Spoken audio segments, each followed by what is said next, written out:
স্বাধীন ভূখণ্ড হিসেবে স্বীকৃতি পাবে আমাদের এই আন্দোলন চলবে ইনশাআল্লাহ। আসসালামু আলাইকুম। আমরা অত্যন্ত দুঃখ ভারাক্রান্ত মন নিয়ে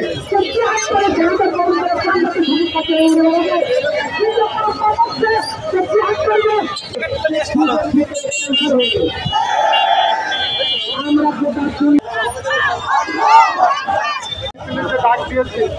এটার কারণ সবাই অবগত আছে যে আমাদের ফিলিস্তিনি 53,523 জনকে হত্যার দাবি করেছে।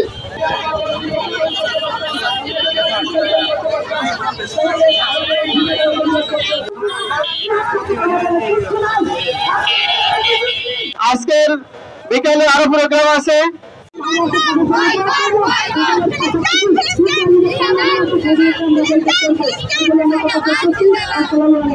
ইসরায়েলি ভাইদের জন্য দোয়া করতে হবে।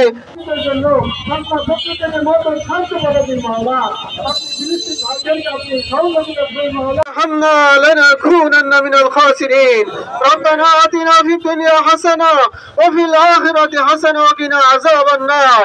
রব করিম, আপনি দেখছেন ঝিনাইদহবাসী সর্বস্তরের জনগণ ফিলিস্তিনের মুসলমান ভাইদের জন্য আপনার দরবারে আমরা দুখানা হাত তুলেছি। রব করিম, আপনি এই ফিলিস্তিনি ভূখণ্ডকে স্বাধীনতা দান করেন। রব করিম, যারা শাহাদাত বরণ করেছেন তাদেরকে আপনি জান্নাতে উচ্চ মাকাম দান করেন। রব করিম, বোনরা কত কষ্ট করছে, তাদের মাথা গোঁজার ঠাঁইটা নাই, শিশুরা আত্মচিৎকার করছে, তাদের জন্য আমরা কিছুই করতে পারছি না।